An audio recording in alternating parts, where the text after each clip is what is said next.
Не сте вешти во кујна? Не грижете се. Овој рецепт е совршен за вас. Набавете мелено месо, зачини, раженчиња, празно пластично шише, тегла и сирење. Исечете пластично шише на половина. Измешајте го меленото месо со зачините, а потоа ставете го во половина од пластичното шише, од страната на капачето. Свртете ја теглата наопаку така што дното ќе биде надолу и ставете го делот од шишето со месото врз неа. Полека притиснете го пластичното шише надолу и додека месото излегува, користете ги раженчињата за да го држите на нив. Наредете ги во тава и печете ги, а потоа завиткајте ги во сирење. Секако, можете да го користите и за секојдневна скара или пикник, бидејќи можете да го направите ова некаде во природа.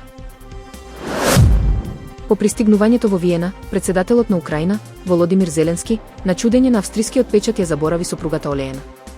Двојката Зеленски пристигна во понеделникот во посета на Австрија, наводно за да договори дополнителна помош за Украина.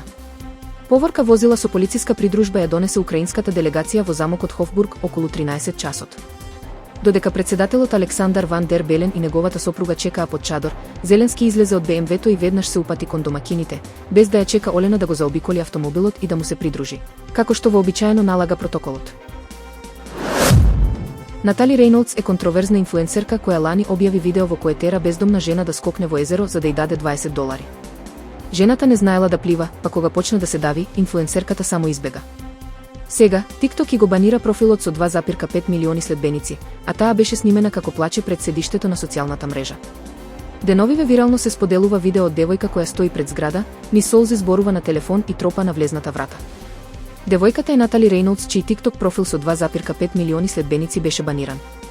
На видеото, таа всушност стои пред влезот на седиштето на TikTok во Лос Анџелес, каде што наводно отишла да моли да ја го вратат профилот.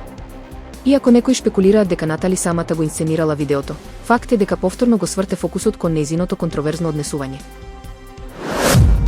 Според најновите податоци од Народната банка, во 2024 година македонските иселеници уплатиле 2,18 милиарди евра девизни дознаки, што е за околу 70 милиони евра помалку отколку во 2023 година. Главната причина за намалените дознаки е зголемената инфлација и општите зголемени трошоци за живот во земјите каде што живеат македонските иселеници, особено во Европа и САД. Притисокот врз семејните буџети значително ограничил нивната можност за испраќање на пари кон татковината. Дополнително, трендот на засилено иселување на цели семејства, двојки со деца, придонело за ваквиот пат. Во минатото, често се случувало еден од родителите да замине прво и дополнително да им го обезбеди патот на другите членови на семејството, но сега цели семејства наеднаш заминуваат, што доведува до намалени домашни дознаки.